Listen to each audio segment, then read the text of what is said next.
Welcome to the Real Estate Investing Club. This is the place everyday real estate investors gather to share their best stories, biggest insights, and favorite tactics to grow a portfolio of cash flowing properties in today's market. Here's your host, Gabe Peterson.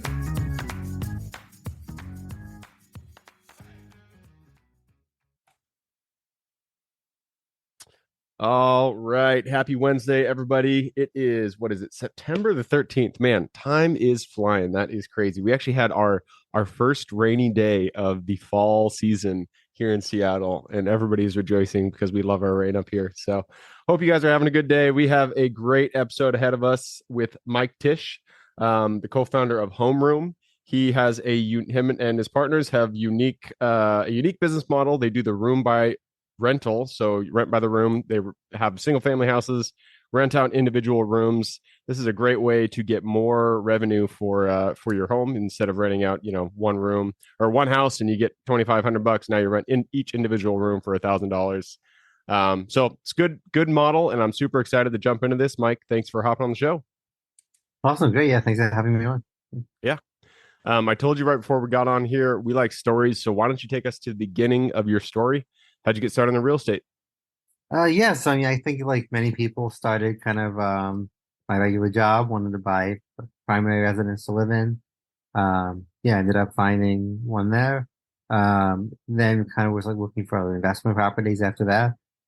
Ended up kind of realizing, if I buy this house, I have 3 major bedrooms. I can rent it and get a bit higher and more stable rent just by renting it out room by room, and kind of took it from there. That was going pretty well. I've had like pretty much 100% occupancy in it.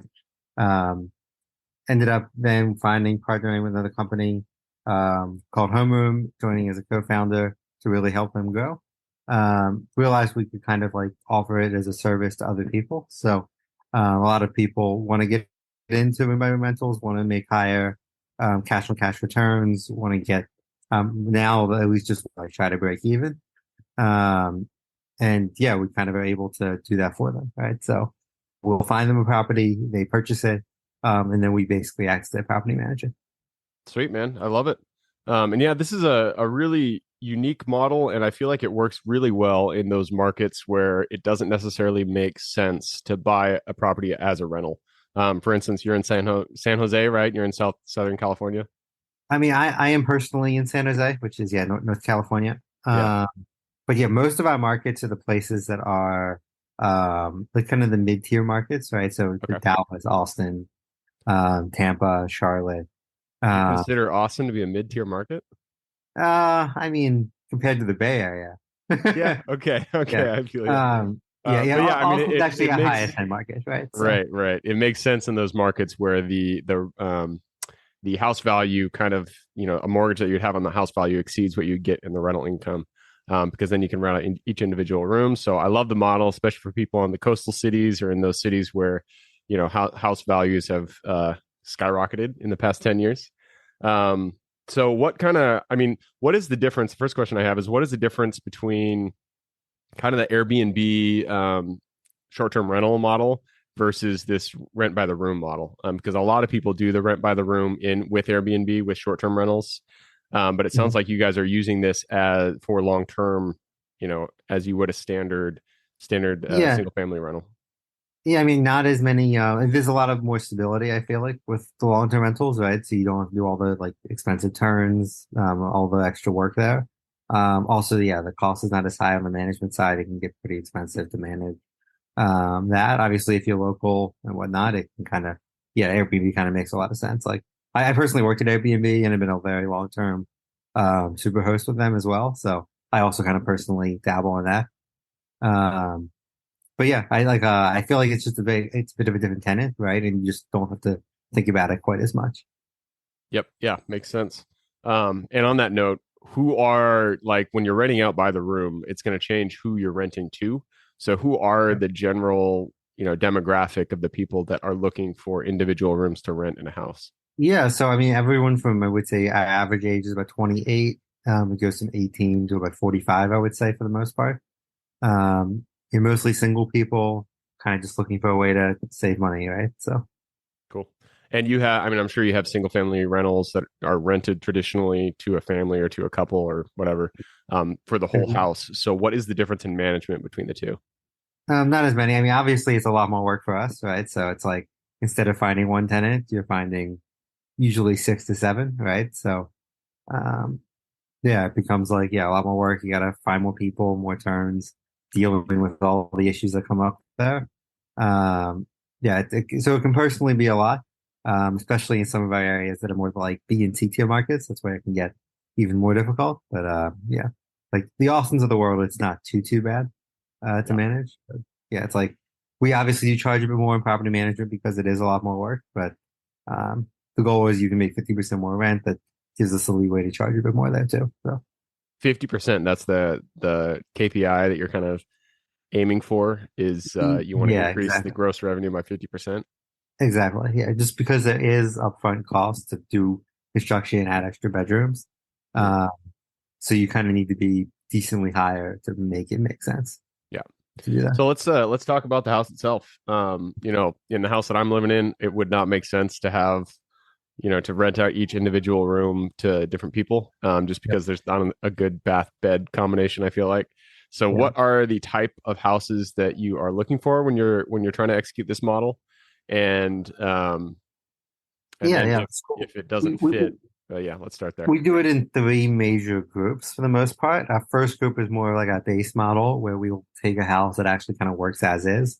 There's generally will be usually six bedrooms. Six Um, beds. Wow, that's the minimum that you try to have for it to make sense. Five kind of works, but yeah, once you get if you get below five, you have to charge a lot more per room for it to make sense. Ah, Um, because like 50% more is kind of a lot, right? So, um, yeah, so yeah, you kind of like five will be usually 20% more or so. You do charge a bit more like per room. Every room you add, you can charge slightly less per room, but you usually come out quite a bit ahead. Um, yeah, so I average is about six and a half, I would say. So we'll find the first group is like we'll find a five or six bedroom that kind of works as is. That generally a little more expensive. Our target there is kind of just to break even, but the out of pocket is quite a bit less. My second is kind of I would say 80% of our houses will take a three bedroom, ask to general contractor, throw up a bunch of walls, and then then you'll get a six or seven bedroom out of it. you Um, turn a 3 bedroom into a 6 or 7 bedroom. yeah, that's the idea. Um, Wow, that's crazy. How? I mean, yeah, so you're I, not expanding the footprint, right? You're just You generally changing. have to find houses that have excess square footage that aren't So in like a living right, room or a right, or den or something like that. garage Okay. or yeah, a lot of our owners like kind of will go crazy with it, right? So like yeah, like it's kind of up to them on how much they want to push it, right? But yeah, it's like it can get kind of crazy. Sometimes there's a really big master that can be split into two bedrooms, right? So sometimes there's um a really big living room that can be two bedrooms. So every house is kind of a little bit different, right? So um, generally speaking, we target about 200 to 300 square feet per bedroom, right? So we're looking for um, say at least 15 to 2,000 square foot, like for a six bedroom. When we go up to seven or eight, it'll be in the like the 2,500 square foot range. Um, yeah, and then our third 15 bedroom, to 2,000 square feet total. right, exactly. Right. Okay. Yeah, and then our third group is more of like a pure fix-upper. So we'll buy houses off market with investors to basically complete rehab, right? So we'll like tear down walls, put in new floors, put in new paint, kind of do a much bigger fix-upper plan, Mhm. and then rent it out. So we have a few of them as well. Um, Generally, down payment will be, I mean, the total out of pocket will be quite a bit higher just because you can't finance it quite as easily. So, yeah. Yeah. Yeah, I mean that all makes sense. So this model, it sounds like this can be executed by pretty much anybody, especially with it, in my mind, for if somebody was just getting started, like if I was just getting started investing and I really wanted to get the most bang for my buck, I could execute this model and move into the house, get one of those loans. Man, I even got one of the first duplex that I bought. I think I put 3.5% down or something like that. It was obscene how low down payment you could do.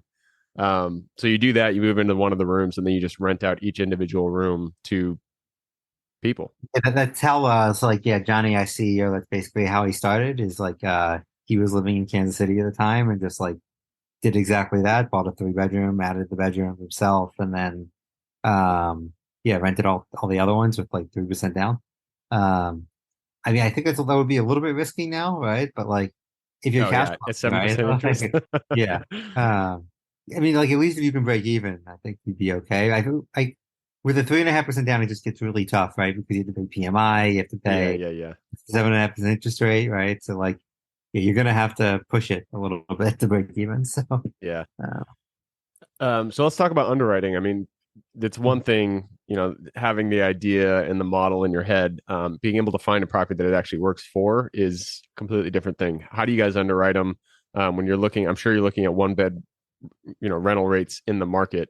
Do you yep. take what 50% of that for your comps, or how do you underwrite? How do you get your rental rate for Yep, the yep. property? It's a few things. That's one of the top three signals, I would say. Which is, yeah, it's like one of the signals. It's basically like I have a pretty complicated model. It basically scrapes what rooms are renting for in other people's houses already. That's like the number one signal. The second is like number of bedrooms and bathrooms is their master bathroom. Like if you have a private bathroom, that increases that room's rent by like 30% or so. So that's a pretty big signal. Cool. And yeah, and the third is like what are apartments renting for in that area? And generally 50% or so is a rough baseline. So we use all those signals. Oh yeah, and then the fourth, obviously, like what are we currently renting rooms for in that area? If we already have rooms rented, that's like pretty much a great signal. For going to new areas, you can't do that quite as well. So um, yeah, we use those four signals, have a statistical model built out on my end that basically predicts what we can rent it out for. Um, yeah, and then it spits it out of like, okay, this is where um, we go through the MLS every day, run it through the model. Um, if it's hitting our benchmarks, we'll then send it out to sort of all of our investors and yeah, see if anyone wants to purchase it. So Cool. So what were the four signals again? I got two of them written down. So 50% of the apartment value for a one bed is what you do yeah, for the rental right. rate. And We then the just look private at bathroom, and then there were two yep. more. Yeah, one is just our current data, right? So data we have of like what we're currently renting for in that Ah, area. Um, and then the fourth is basically what are like either competitors renting for in that area, or like people just posting stuff on Facebook Marketplace or Boomster or like one of the other remote rental services. So, gotcha. um, So how about finding tenants to rent these out? I'm sure it's not, you don't go through the traditional means, or maybe you do. Do you just put it up on Zillow? Do you put it on Airbnb? How do you find your yeah, renters? I mean, a little bit of everything. I would say like even our largest channel is probably only about 15%, which would be Facebook Marketplace, which is Facebook personally for my Marketplace, really? the ones I self-manage, that's like 100%, where I find people on the Really? van. That's funny. Um, Facebook, it's crazy how yeah. popular Facebook Marketplace is. And I feel like it's more popular with the older generation, surprisingly. Like my dad loves Facebook Marketplace. He always sends me stuff. Yeah, So it's it's funny that it crazy. It's works here like, too. I mean, like in the Bay Area, it's insane, right? Because like, I mean, here we have a bit of a housing crisis, but I put a room up on like Friday. I'll have like 40 messages within the next like 2 days, Wow, and like almost always have it rented by like Sunday. that's Um, crazy. this is where I meant like I also self-manage it because I don't trust anyone to like. It's also down the street from my house, right? So it's like I need to stop by. I'll just do it. But yeah, I haven't had a day of occupancy in I guess 6 years now, right? So um, yeah, homeroom is not Uh, quite as good. Occupancy's in the like high 80s, right? So it's like it's good, but not quite as good, right? So it's like it's not the Airbnb average of 50%, right? But it's not like it's a little bit lower than single family homes. Um, but yeah, so number one's Facebook Marketplace, Zillow's I think number two. And then it's like pretty long tailed after that. Boomster's like I think three or four. Um, we have like 20 or 30 channels we advertise on. And it kind of like it's very, very long tailed and generating as much as possible there, right? So like we also run some paid ads, we do a bunch of other stuff as well. So yeah. yeah, we have like Facebook groups we run. We do referrals, right? Friends and family, those type of things as well. So Cool. Yeah, I mean, anything that works, you just spit it out there. I love it. yeah. It outside of so when you were originally talking about what the types of houses that you look for, a number of those options were making changes to the house. Are there any specific changes that you, outside of, making your rooms, that you do to the houses, like maybe adding individual locks to the rooms, Yeah. anything to the common areas? What specific changes do you make to the houses to make them Yeah, good for somebody? I mean, we obviously furnish all the common areas. For us, we think it's important to have at least some amount of common areas. Hmm.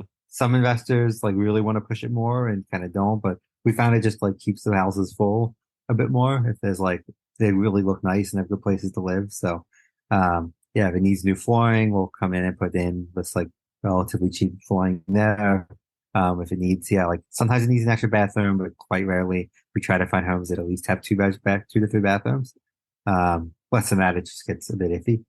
Um, yeah, and then we'll also, yeah, we'll do a 3D tours, we'll take videos, take Matterports of the whole house just because it helps us rent it out. So Oh, the 3D. I've never done one of those things where you just get the 3D image of each individual room and you can kind of walk through it. exactly. Yeah, Yeah, that's cool. Sweet man, I love it. I love the strategy. Sounds like something that works really well in pretty much any market. I'm sure it doesn't work in the Midwest markets just because rents are so low. But I mean, you'd be surprised. I mean, like Indy's actually like one of our best markets right now. oh Uh, shit, yeah, it's like, interesting. yeah, I mean, like, cause like there were, I mean, obviously we're renting for like $400 a month a room, right? So like rents are going up, right? Like a single family, like a apartment rental still is like $800 or $900, right? And if you're making $25,000 a year, that's still like a ridiculous amount of money for you, right? So, um, yeah, we're still trying to figure out how do we address the affordable housing in even those like tier two to tier three markets. Because I mean, we were started in Kansas City, right? So it's like, yeah, we're trying to figure out how to make it work in those down funnel markets. Yeah, yeah. Yeah, Indianapolis, we own some self storage out there. Love the market. I feel like it's just Yeah. a very strong market, a lot of, good base numbers. So if it works in a market like that where rents aren't $2,500 for a single family or for a single room, then sounds like it'll work in a lot of areas. All right, do you have any other tidbits, any other advice for somebody who hears this strategy? They're like, I want to get into this. What's advice for somebody just getting started out? Yeah, I mean, like, always down to add them to my list server. They like want to help see more properties that we have come available. Yeah, just send me some info or send me your name, and I can at least just jump on for a quick chat and walk you through properties and figure stuff out there. Yeah, always down to also give you advice if you want to kind of do it yourself as well, because you do make a bit more, but it is a lot more work, right? So, Yeah. um, Right on, man. So that wraps up the first section. It's time to jump into the quick question round. Are you ready? sounds great. Let's do it. Starts with books or any form of education. I need two recommendations, one for general life wisdom and then one for real estate specific.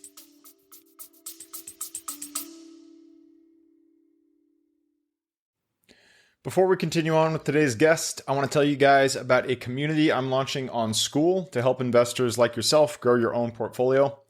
In this community, you'll get access to all the docs I use, all the systems I've built, everything I've used to grow my own portfolio, as well as instructions and guidance on how to get out there and find great deals, how to finance those deals, and then how to manage them for great returns.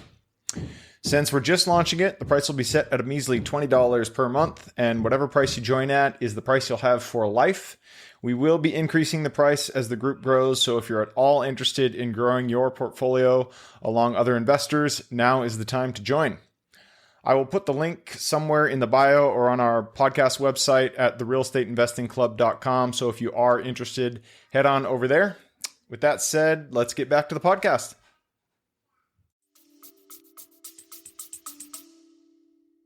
Real estate. I don't think I've ever read a single real estate book. You can just say Rich Dad Poor Dad. That's what everybody else says. Oh yeah, yeah. I think my dad like gave me that book when I was in like high school years ago. I think I read it. There you uh, go. yeah. So yeah, it's weird. I guess it's like yeah, it's like don't try not to read too many of those like random copy books, right? It's Right. general advice. I don't know. I have what was that one? I like the 0 to 1 book just because like I have it around here like starting a startup and just trying to come up with different like how do you be bold and do new ideas and I kind of like that one there. So Cool. And that's by Andreessen, right? I like the one what even is his name? I don't know. He's a big like Republican Party, so what I don't personally, I think he's a bit crazy. But Peter Thiel, that's him. Oh, yeah. Yeah, Yeah. his yeah, his but like the startup stuff is Elon actually Musk's nemesis. exactly. Well, yeah, sort of co-founder. Yeah, it's yeah, he's Right kind of on. crazy personally. So that's yeah, Hey, but he wrote a good book, so that's good.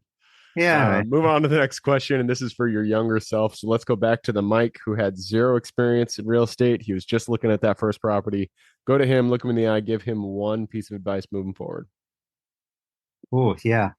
Yeah, if I would have bought back when like I had nothing in like 2008 in the Bay Area, I would have made such a fortune. So like yeah, but buy a house in the a place you don't even live yet would be a good one.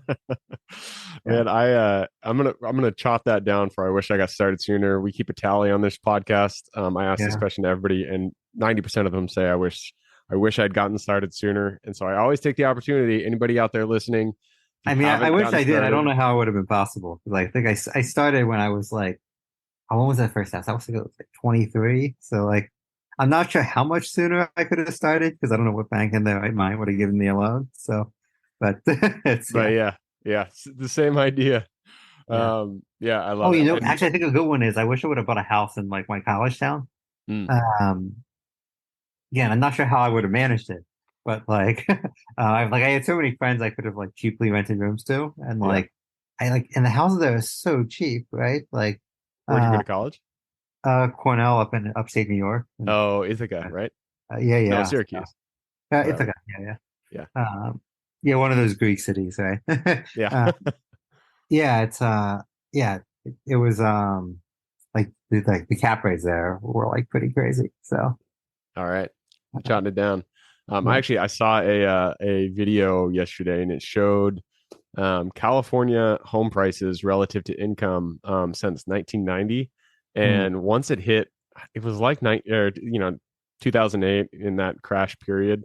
After the Yeah. 2008 crash, it went from a 3-to-1, 4-to-1 ratio, just skyrocketed. It's crazy. The housing value in California is just obscene. Yeah, I was talking to my wife for this last night because we were thinking of like buying a house in a better school district for our 4-year-old, but it's just like it makes absolutely no sense right now. Yeah, Like, especially with um, the interest rates you're gonna get. I mean, I was looking for a place to rent, right? Like in the good school district, it would have been like 7,500 a month, which is like you think, wow, that's ridiculous, right? And then I looked at like a comp to buy it, and the mortgage and everything would have been like 30 grand.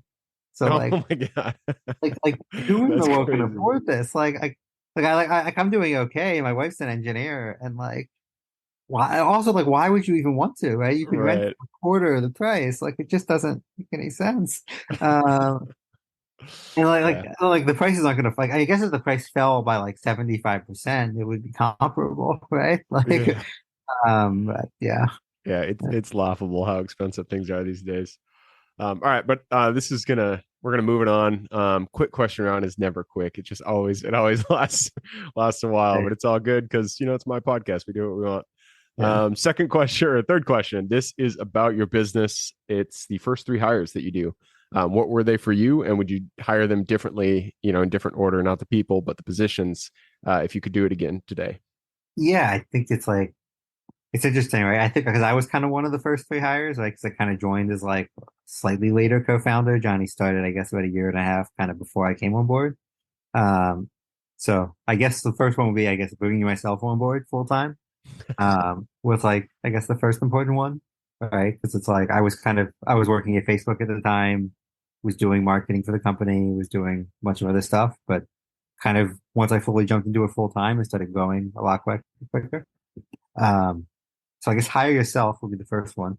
Um, After that, I think we brought in people to lead like the leasing side of the business. Okay. Um, just because we kind of hate doing it. So yeah, we have like a full-time person. She's still with us. She's actually up in San Francisco as well. Um, yeah, she's pretty great. Trying to think of the third person. I think we actually no, we brought in a third co-founder. She left like about a year ago, but just to run the operations division, just because Mm, like other part that we just hate dealing with, right? Dealing with like not really the tenants per se, but just like repairs, maintenance, construction, all that stuff, right? So it's like, Dealing with subcontractors, the worst. yeah, All right. personally, I love doing it on my own house because I can like get amazing deals. Um, but like I put in a new deck in my backyard maybe 4 years ago. Found this like Mexican guy that barely spoke English. He brought three of his buddies over. Paid him like $6,000, and he did like a week of demo plus like 2 weeks to build a deck, and like legit company. That was like a 15 grand job. So it's like, yeah. It's great when you can And find then good like I deals. bought the turf and put the turf in myself, right? So it's like that was a fun project. Yeah, for sure. Yeah, once you find those good contractors, you got to hold on to them because they are few and far between. All right, next question is about the U.S. It's a big place, a lot of opportunity out there. Give me the single metro you're most excited about investing in today. Yeah, yeah. If I'm buying right now, I'd probably buy in India. I think I already mentioned it. Like our occupancy rate's the highest, the prices are the lowest. Our rents are lower, right? But like, yeah, like you can actually still find um Decent deals. it's like they're like 5 to 6% cash on cash deals right now, which like with the way the interest rates is, that's like quite high. Um, like if you're buying cap, like if you're buying unlevered, it's quite a bit even higher than that, right? So, um, yeah, it's kind of what I Cool. would do. Indy. Yeah, So, I love Indy. yeah. Next question is about finding the deals. So it all starts with reaching out, getting in contact with that seller and getting it under contract. Yeah. What is your favorite way to find good deals? Oh, did we freeze there? Sorry, can you hear me now? Yep, I Can you got hear you. me? Can you hear me? Sorry, I think you cut out there for a second. Yeah, Mind technical repeating? issues. It's all good. Rolling with it. Question was, what's your favorite way to find good Sorry, can you deals? just repeat the question? I didn't. All right, everybody, we're going to take one pause because we're dealing with a little bit of technical problem. So we will be right back. All right, we're back. That was, we deal with tech problems. It's just something that you got to deal with these days in the modern world. But I think we solved it, and we were at question number. I don't even remember. We're gonna just go ahead and start at number 6. Okay. None of us are islands. We all stand on the shoulders of giants. So, who is one mentor who contributed significantly to your career today? Oh, yeah, it's yeah, I don't really have any like mentors, like official, like what most people refer to, right? Mm-hmm. But I think closest I would say, I guess, is like when my dad's run 4 to 5 businesses throughout his Okay. life, right? So just being around him from a young age and seeing him just like randomly execute, even still today, right, on stuff is, yeah, it's definitely been a great learning experience just to get advice from. So Yeah, having somebody that close to you who's out there doing it is such a big impact. Just being able to learn from osmosis is how we like to say. So great exactly. to hear that. He's Shout out to Mike's dad. Thanks for helping him get to where he is. That brings us to the very last question. This is for the listeners. I'm sure people want to reach out, get in contact with you, learn a little bit more about what you guys do out there. So what is the best way for them to reach out? yeah, so just, yeah, I mean, on LinkedIn, just search, yeah, Mike Tish on LinkedIn. It should pop up. You can also just go to livehomeroom.com/invest, and then set up a meeting with either myself or somebody on the sales side, and they can help you out. So Sweet. I will put those links in the show notes. And if you want to look, search on LinkedIn, that is Tish. It's spelled Tich. So Mike Tish. Sweet. So that wraps it up, Mike. Thank you very much for hopping on the show. cool. Sounds great. Thanks for having me.